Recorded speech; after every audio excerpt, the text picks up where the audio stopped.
Animal Friends Club. Moral story. In a forest filled with tall tree and a group of animal friends lived together.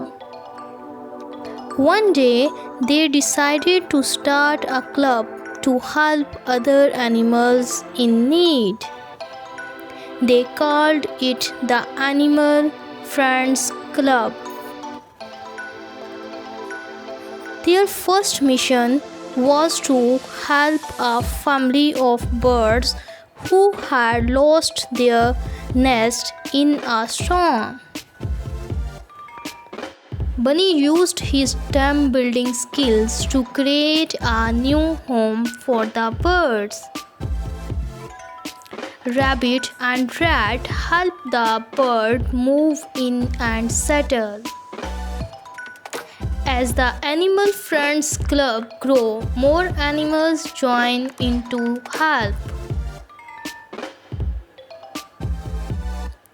They worked together to build a new playground for the younger animals.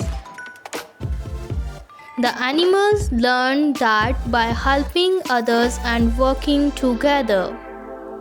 The moral of the story is friendship and teamwork can make a big difference in the lives of others.